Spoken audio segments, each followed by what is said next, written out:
Bonjour à tous et bienvenue sur le dictionnaire juridique en vidéo d'ABC Juris et de Juridiquois. Aujourd'hui, nous allons parler de la coutume en droit international public.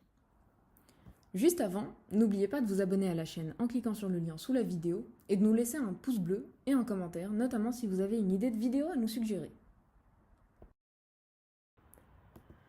Contrairement au traité, la coutume internationale naît d'un processus spontané de formation du droit.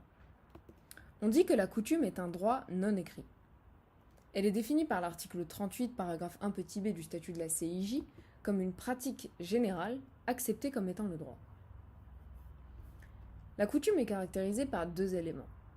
D'une part, un élément matériel, dit consuetudo, c'est-à-dire une pratique étatique constante, répétée et générale, et d'autre part, un élément psychologique, dit opinio iuris, c'est-à-dire le sentiment du droit. L'idée qu'elle est à l'encontre serait une violation. Concernant sa valeur juridique, la coutume internationale a une valeur juridique contraignante, c'est-à-dire que son respect est obligatoire. De plus, elle est opposable à tous les États. On dit qu'elle a un effet erga omnes.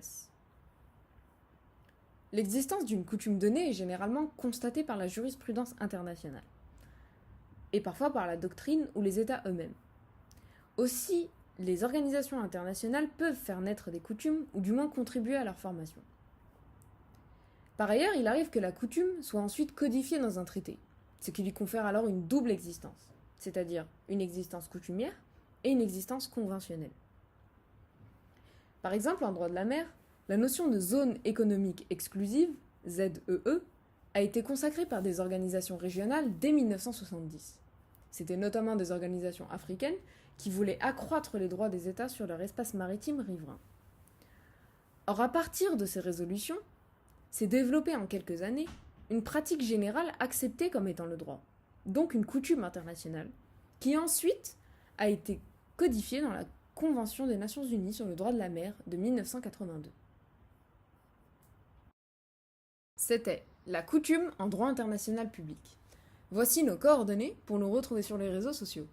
N'oubliez pas de vous abonner à la chaîne en cliquant sur le lien sous la vidéo et de nous laisser un pouce bleu et un commentaire. À bientôt!